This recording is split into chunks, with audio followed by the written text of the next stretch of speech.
நடராஜ அஷ்டகம் ஸ்லோகம் 2. பிங்கள துங்க ஜட்டாவளி பாசுர கங்கம். அதாவது செஞ்சடை அப்படின்னு சிவபெருமானோடது சொல்வோம். அப்படி செம்மையான உயர்ந்து நிற்கக்கூடிய அந்த ஜட்டாமுடியில் மிக அழகான இந்த கங்கையை தாங்கியவர். அமங்கல நாசகரம், அமங்கலங்களையெல்லாம் நாசம் செய்யக்கூடியவர். புங்கவ வாகம் உமாங்கதரம், புங்கவ வாகம் ரிஷப வாகனத்தை கொண்டவர்.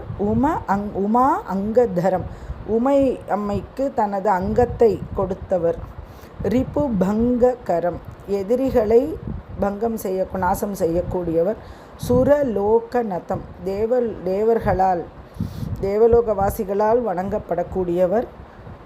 பிருங்க விநீலகலம், அந்த கருவண்டினை ஒத்த கழுத்தில் அந்த விஷத்தை குடித்ததுனால கடுமையான அந்த கழுத்தை கொண்டவர்.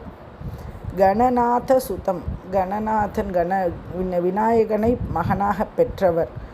பாபஹரம், பாபங்களையெல்லாம் போக்கக்கூடியவர். மங்களதம், மங்களங்களை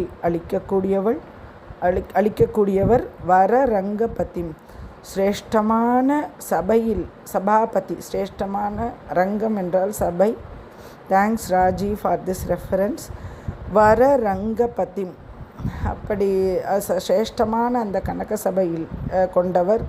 பவசங்கஹரம், இந்த பூமியில் பிறந்து அதனோடு நம் பிறப்பு தொடர்பை அறுக்கக்கூடியவர். தனராஜ சகம், குபேரனின் நண்பன். சிவனோட நண்பன் அப்படின்னா குபேரன், குபேரனுக்கு நண்பன் சிவன். குபேரன் பரமசிவபக்தன், அவனை தன் நண்பனாக ஏற்றவர் சிவபெருமான். அப்படிப்பட்ட அந்த சிவபெருமானை பஜ மனதால் பஜிப்பாயாக.